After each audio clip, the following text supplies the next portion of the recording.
current subtectonic kinetic wave pattern. This is the current subtectonic kinetic wave pattern that resonates approx 20 to 40 meters below the surface of the Earth's sedimentary layer. It goes through 3 stages of energy transference before breaching the surface. From the core of the planet's plasma energy, various elements of energy causes the planet to emit its own gravitational wave resonance. Once that gravitational wave expands and begins passing through the sediment crust, the interaction with solid matter causes the wave to change its resonance field, which transitions the gravitational wave to a low frequency, 7.86 MHz, sound wave. Then the sound wave will encircle the planet until it merges with enough identical sound waves to increase its momentum and begin to rise in altitude. Once that breaches the surface, the sound wave transitions again into kinetic impulse waves. When these impulse waves intersect over the surface breach points, it emits a vibrational electromagnetic energy that acts more like a filter than wave as it layers itself one on top of the other. This kinetic resonance can also be redirected and used to overcharge our own life force resonance if filtered through the proper buoyant elements and solid rock structures. There is a cycle in which the kinetic buildup of electromagnetic impulses are greater during each passing seasonal cycle. Spring and summer are the time frames in which the emissions are at an increased ratio, whereas fall and winter are when the emissions are at a declining ratio. The science behind Magick takes these kinetic impulses, redirects them through a conduit, the sorcerer, and filters it through an object, usually or even an art design, once it has been filtered to the proper resonance. The spells are designed with the desired fundamental essence of the forces necessary for the effect the spellcaster is attempting to cause. A basic understanding of geology and weather patterns are necessary, as well as biology and astrology, to be an effective sorcerer. Before attempting to learn any magic or spellcraft, I would suggest learning those 4 topics on a basic fundamental level first. Otherwise the acolyte will never fully grasp any of the subjects, no matter how much they study the craft. There have been civilizations recorded to have attempted to harness this kinetic energy. One of those being the Babylonians, who erected what they called the ziggurats, or giant temples that were constructed with the purpose of redirecting the ley line energy waves as they transitioned from subsonic sound waves to kinetic energy fields.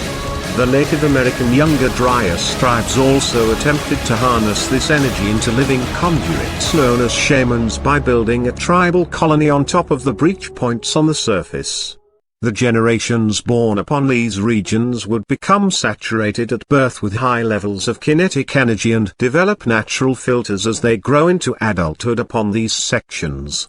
However, in my personal opinion, I feel that those methods would be about as dangerous as living next to a high voltage power line, as cancer being only one small possible result of such a lifestyle. Another more well-known civilization to have adapted a way to harness this energy are the Templar Masons.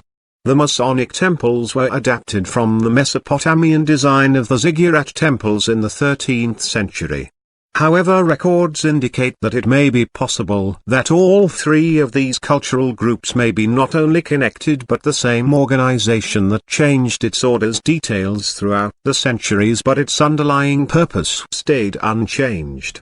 The Masonic architecture goes back as far as early Egyptian dynastic periods, and many of the pyramids in Giza today bear the Masonic symbols of architectural design, as do the Masonic temples that were first erected by the Templars in 1333 AD. The ziggurat date as far back as 30,000 BCE, and the oldest known possible ziggurat has been dated to be close to 500,000 years old, located in the Siberian and Central European regions. So mankind has known and attempted to harness this power for many years now. The question that raises my interest is why and how have we developed into the modern society we are today that denounces this practice as fictional and a subject of disbelief? Architect of time and spatial structure, the Kwisatz Haderach, source of creation's inertia, theory presented by Metatron and Lucifer. There is the subject of the Kwisatz Haderach of this cultural evolutionary chain known as mysticism. a prophesied coming of the greatest sage that will ever exist, possessing naturally developed power beyond imagination, and this symbol of mystical perfection, much like the character of the Fifth Element movie, converged with that of Maud in Dune. Though Dune was just a movie based off of sci-fi myths and legends of possibilities in the most extreme sense, so too was once the Bible and the idea of magic. But as I have explained, magic is a very real and scientifically possible concept, and the other even more so. We know what God is, but for the sake of arrogant confusion I shall describe exactly what I mean by God, the source of creation's design, the initial inertia of particles, boson formation, that which willed the universe and designed its fundamental laws and boundaries. The Bible as well as many other sources tell us what actions lead to his being the creator.